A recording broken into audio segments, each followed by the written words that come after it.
Today we have a 2011 Ford F-150. Might be a 2012, I'm not sure. It's one of those two. Either way, it's got the 5.3 3-valve Triton motor in it. We're doing an oil change on it. Customer wanted the Amsoil put into it. So we ordered up, we got 6 quarts of Amsoil 5w-20 to 25,000 mile oil, and the Amsoil EAO 11 oil filter. And we ordered that up from over there at those guys at trustedoil.com. They've been hooking us up on all the vehicles we switch over to Amsoil. Great group of guys. Give them a holler. So the first thing we're going to do is take the fill cap off, pull up the dipstick, and that just helps everything drain down in the motor. The oil filter is an absolute piece of cake to get to. It is on the front of the block right there. I already have my oil filter wrench on there.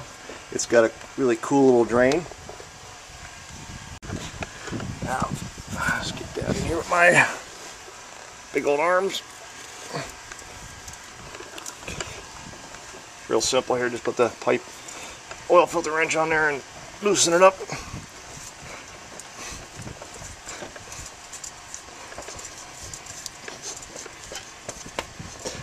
I'm going to see how, like I was saying, I want to see how this little oil drain thing here, they got this little ramp.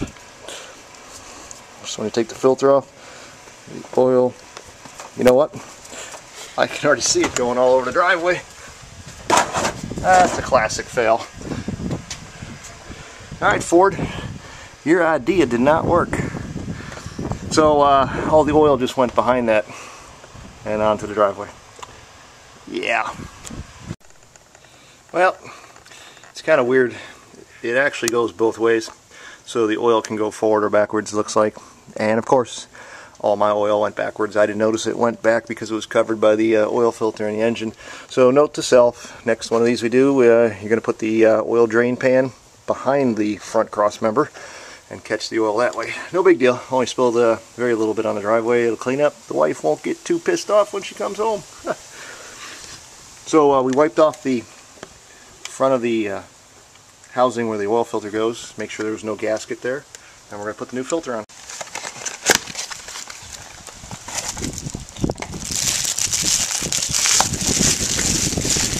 Good stuff. It's always a good idea to a little bit of oil on there.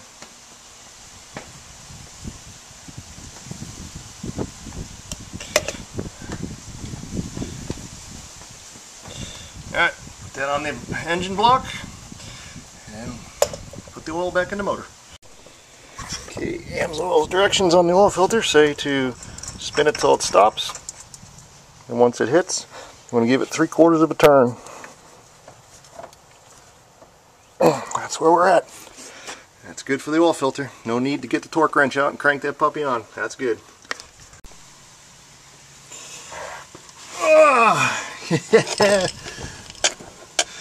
Alright, we're a little too low to the ground here. Alright, got your oil drain pan where it needs to be. Your handy dandy 16mm socket.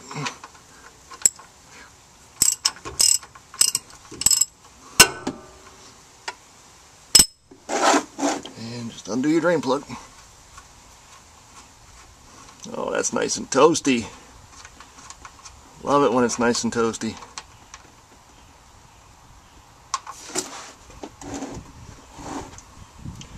And just let that bad boy drain.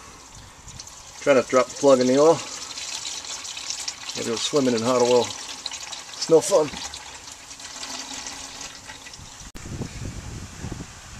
Alright, got the drain plug back in the oil pan, torqued down. Got the Amsoil 5w-20, pure synthetic oil going in. The good stuff. And as always, you want to make sure you have your dipstick pulled up to allow ventilation. You don't want the oil finding its way back up into the top of the motor and messing up the PCV system.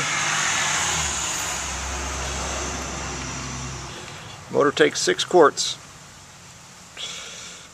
according to the paperwork, which you know how I love paperwork.